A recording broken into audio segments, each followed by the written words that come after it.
प्रतिरोधकों का संयोजन, प्रतिरोधकों का संयोजन मतलब ये जो रजिस्टर दिखा है इसका संयोजन। अब इसके संयोजन की ज़रूरत कैसे पड़ती है?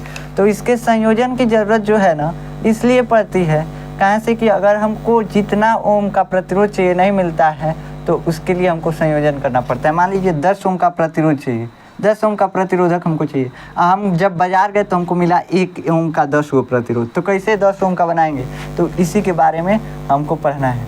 और दूसरा क्या है? पार्श्व क्रम या समांतर क्रम। समांतर क्रम,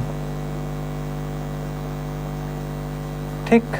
ये दो तरह के संयोजन होते हैं जिसमें हमको पहला पढ़ना है श्रेणी क्रम संयोजन। अगर आप हेडिंग लगाए हैं श्रेणी क्रम संयोजन तो ठीक है। अब देखिए श्रेणी क्रम संयोजन क्या होता है? तो एक के बाद एक प्रतिरोध को जोड़ा जाता है। जैसे कि ये पहला प्रतिरोध, फिर दूसरा प्रतिरोध, फिर तीसरा प्रतिरोध, और ऐसे 3 ही रहने दीजिए। उसके बाद इसमें बैटरी लगा दीजिए, इसमें बैटरी लगा दीजिए, -A+B वोल्ट की बैटरी है।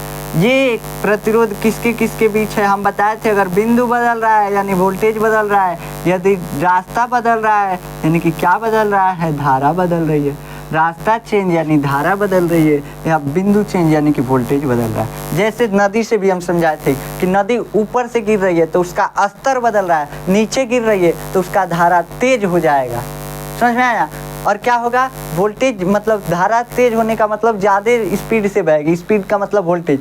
तो अगर नदी का स्तर चेंज हो रहा है तो उसके स्पीड में परिवर्तन हो जाएगा। वैसे ही अगर उसका धारा जो है 2 भागों में बढ़ जाता है तो पानी का अंतर, पानी की मात्रा का अंतर, आधा इधर जाएगा आधा इधर जाएगा। वैसे ही हम कह रहे हैं यहाँ पे बिंदुओं का अंतर हो रहा है, मतलब स्तर का अंतर हो रहा है, इसलिए क्या हो रहा है? यहाँ पे वोल्टेज चेंज होगा, वोल्टेज चेंज होगा। C और D के बीच तीसरा प्रतिरोध स्थित है। R1 है, R2 है और R3 है।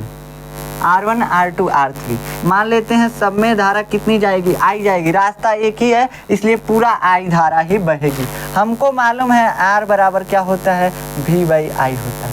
एक इक्विवेलेंट सर्किट बनाते हैं। मान लेते हैं कि इसका प्रतिरोध क्या है?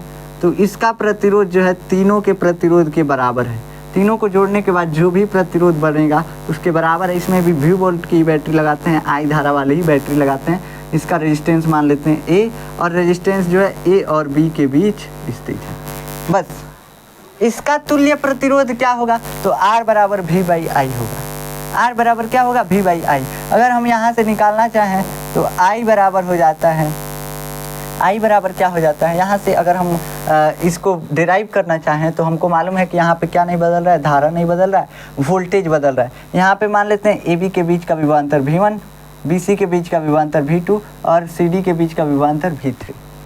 समझ में आया? हमको अगर V निकालना है तो V निकालना है तो क्या हो जाएगा? V बराबर हो जाएगा IR, हो जाएगा कि नहीं? तो इसके लिए यानी तुल्य के लिए, तुल्य के लिए ये तुल्य परिपथ है। तुल्य परिपथ का मतलब जो कि जिसमें एक ही रजिस्टर लगाओ और तीनों का काम करे, जितने भी इस सर्किट में जुड़े हुए हैं इसका काम करे, उसकी तुलना करे, तो वही तुल्य परिपथ कहलाता है। यहाँ पे तुल्य जो विभवांतर है कितना है? V है। सभी को जोड़ करके V तुल्य विभवांतर। तो इस तुल्य परिपथ के लिए V वोल्टेज निकल गया। अब इन सब के लिए V1 निकालते हैं। V1 बराबर क्या होगा? तो V1 बराबर होगा IR1। I सब में कांस्टेंट है, सब में धारा I ही बह रही है। और V2 बराबर क्या लिख सकते हैं? इसी तरह IR2। अगर जिसको नहीं समझ में आ रहा है वो हाई स्कूल नहीं पढ़ा है। V3 बराबर IR3। समझ में आया कि नहीं आया? यहाँ से फार्मूला निकालें, R बराबर V/I, I को इधर गुणा कर दीजिए तो यहाँ पे V बराबर IR। इसके लिए अगर हम V निकालें तो V बराबर I धारा बह रही है, R प्रतिरोध है तो V बराबर IR। तुल्य के लिए ये आ गया पहला समीकरण।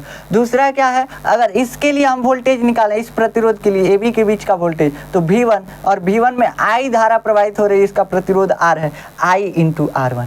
V2 निकालें तो I × R2, वैसे V3 निकालें I × R3। अब हम कह रहे हैं कि चूंकि V1 जो है, चूंकि V जो है V1 + V2 + V3 के बराबर है, इसका तुल्य वोल्टेज कितना है? V है। वही बैटरी इसमें भी तो लगाए, इसमें भी वोल्टेज कितना है? दोनों बिंदुओं के बीच V है। तो V जो है तुल्य वोल्टेज है, यानी कि यही वोल्टेज आगे जाके डिवाइड हुआ है, बटा है, यानी V1 + V2 + V3 क्या होगा? V के बराबर होगा। अगर मान लीजिए 10 लड्डू है तो बांट देंगे, फिर सबको बटोरेंगे तो 10 ही होना होगा। वही यहाँ पे भी है, भी इकट्ठा है और ये बट गया है V1 V2 V3 में। समझ में आ गया? तो V बराबर V1 plus V2 plus V3। V का मान रख दीजिए I इंटू R बराबर क्या हो गया I इंटू R1। V1 का मान I into R1 plus V2 का मान क्या है I into R2 plus V3 का मान क्या है I इंटू R3। यहाँ से आप चाहें तो I R बराबर I कॉमन ले लीजिए, सब में सेम है I, यानी धारा जो है सब में सेम है। R1 plus R2 plus R3 common लिए तो I से I मर गया, R बराबर क्या बच गया R1 plus R2 plus R3। बाबू हो यह प्रतिरोध है। कौन प्रतिरोध? तुल्य प्रतिरोध, तुल्य प्रतिरोध। समझ में आया? तो ये जो परिपथ बना है इसका तुल्य प्रतिरोध, सबको जोड़ने पे कितना प्रतिरोध आएगा R1 plus R2 plus R3। कैसे जोड़े हैं? तो श्रेणी क्रम संयोजन किए हैं तो इसका प्रतिरोध कितना आएगा? सभी प्रतिरोधों के योग के बराबर आएगा, सभी प्रतिरोधकों के प्रतिरोध के योग के बराबर आएगा। चलिए अब हम समझते हैं पार्श्व क्रम संयोजन के बारे में। दूसरा हेडिंग लगाइए आप, पार्श्व क्रम संयोजन या समांतर क्रम संयोजन, जिसको हम बोलते हैं पैरेलल कॉम्बिनेशन। ये कैसे होता है? तो बाबू इसमें बिंदु समान रहता है लेकिन रास्ता बदल जाता है। रास्ता बदला मतलब धारा बदलेगी। हेडिंग लगाइए दूसरा, पार्श्व या समांतर क्रम संयोजन, समांतर क्रम संयोजन। इसमें क्या होगा? तो इसमें एक प्रतिरोधक ये हो गया, एक प्रतिरोधक ये हो गया, एक प्रतिरोधक ये हो गया, 3 प्रतिरोधक हो गया। अब मान लेते हैं ऐसे जुड़े हुए हैं, सभी का पहला सिरा एक जगह पे, दूसरा सिरा एक जगह पे। वहाँ पे क्या था? पहले का दूसरा सिरा दूसरे के पहले से, दूसरे का दूसरा सिरा तीसरे के पहले से ऐसे जुड़ा हुआ था। यहाँ पे क्या है? सभी प्रतिरोधकों का पहला सिरा एक जगह पे, दूसरा सिरा एक जगह पे। इसको बैटरी से जोड़ देते हैं, हल्का सा नहीं, पूरा जोड़िए ना। यहाँ पे इसको बैटरी से जोड़ देते हैं, यहाँ पे माइनस, इसको प्लस। V वोल्ट की बैटरी है तो ए बी के बीच बिंदु दोनों सभी के लिए समान है, A और B, इनके बीच विभवांतर कितना होगा? हर प्रतिरोधक के लिए विभवांतर V ही होगा। समझ में आया? अब इसमें मान लेते हैं धारा I बह रही है लेकिन रास्ता अलग हुआ है, इसलिए मान लेते हैं इधर धारा I1 है, इधर धारा I2 है, रास्ता बदला है। इधर धारा कितना हो गया? I3 हो गया। समझ में आ गया? इसका प्रतिरोध मान लेते हैं R1 है, इसका प्रतिरोध R2 है, इसका प्रतिरोध R3 है।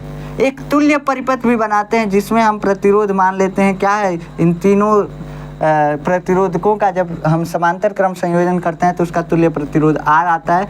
उतने प्रतिरोध का प्रतिरोधक हम लगा दिए और वही बैटरी इसमें भी जोड़ दिए V वोल्ट की, वही इसमें भी धारा बहेगा I, और ये भी AB के बीच ही है, AB के बीच ही है। समझ में आ गया? ये तुल्य परिपथ है, तुल्य परिपथ। अब देखिए, अब हम इसमें क्या लगाते हैं? तो चूंकि हम जानते हैं R बराबर होता है V/I, लेकिन इसमें बदल क्या रहा है? इसमें बदल रहा है I। तो अब यहाँ पे हम इस फार्मूले को I के टर्म में लिखते हैं, तो I बराबर लिख देंगे V/R। जैसे वहाँ पे वोल्टेज बदल रहा था तो उसको वोल्टेज के टर्म में लिखे थे, यहाँ पे I बदल रहा है, धारा बदल रहा है, इसलिए धारा के टर्म में लिखे। अब ये क्या हो गया? तो यहाँ पे I धारा वाली बैटरी लगी है तो तुल्य परिपथ के लिए क्या हो जाएगा? तुल्य धारा, तुल्य धारा कितना हो जाएगा? तुल्य धारा I बराबर V/R, V/R। ठीक, उसके बाद इसी प्रकार I1 बराबर क्या हो जाएगा? वोल्टेज पहले में कितना है? तो वोल्टेज कहीं नहीं बदल रहा है, V ही है, कहीं से कि सभी जो क्या है प्रतिरोध है एक ही बिंदु के बीच हैं तो V है। और R1 पहले का प्रतिरोध R1। ऐसे ही I2 क्या है? तो V/R2। ऐसे ही I3 क्या है? तो V/R3। हमको मालूम है चूंकि I बराबर I1 plus I2 plus I3, यही जो धारा है डिवाइड हुई है 3 भागों में, तो I1 I2 I3 बना है। तो यही I जो है डिवाइड हुई है तो I बराबर I1 plus I2 plus I3। अब I का मान रखिए V/R बराबर I1 का मान V/R1 प्लस I2 का मान V/R2 प्लस I3 का मान V/R3। यहाँ से V कॉमन कर लीजिए, V/R बराबर V कॉमन किए 1/R1 plus 1/R2 plus 1/R3।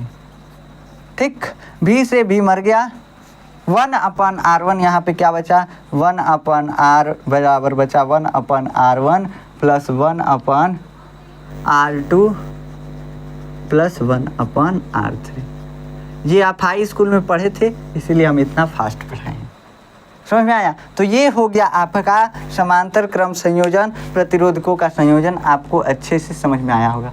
कुछ इसमें क्या होते हैं, कुछ सिंबल्स होते हैं, जैसे ये प्रतिरोध का सिंबल है, ये जो है ये क्या है, तो ये परिवर्ती प्रतिरोध का ये सिंबल है, मतलब कि इसकी इस प्रतिरोधक की प्रतिरोध जो है बदल सकता है। जैसे ये कभी 10 ओम का भी इसको बनाया जा सकता है, जितना चाहे इतना बना सकते हैं। तो ये परिवर्ती प्रतिरोध है। ऐसे ही ये भी परिवर्ती प्रतिरोध है, ऐसे काट दें तो ये भी परिवर्ती प्रतिरोध है। अगर कोई ऐसे तार जा रहा है, इस पर कोई तार जुड़ गया तो ये क्रॉसिंग, ये तार जो है ये क्या हो गया, तार संधि हो गया। और तार क्रॉसिंग का क्या होगा, तो ऐसे कोई तार जा रहा है, इधर इसमें धारा बह रही है, ऐसे इसको हिला दिए, तार को हिला दिए, ये तार क्रॉसिंग हो गया। ये तार संधि, ये तार क्रॉसिंग। अगर सेल दिखाना है तो सेल के लिए बस 2 डंडा, एगो छोटे गो बड़, छोटका माइनस बड़का प्लस, सेल हो गया। बैटरी के लिए तो एगो बड़ कई गो सेल को सीरीज में जोड़ दीजिए, तो प्लस माइनस, फिर प्लस माइनस और प्लस, ये बैटरी हो गया। समझ में आ गया? अगर हमको स्विच दिखाना है, कुंजी दिखाना है, तो कुंजी ये बंद कुंजी हो गई, अगर बिंदु लगा दिए तो ये कुंजी हो गई, मतलब स्विच जो बोर्ड में लगा होता है, स्विच हो गया। अगर इसमें हम बिंदु लगा देते हैं तो बंद हो गया, मतलब परिपथ अब चालू हो गया, बंद हो गया मतलब ये तार दोनों कनेक्ट हो गया। ऐसे ही एक और स्विच का सिंबल होता है, ऐसे और फिर ऐसे।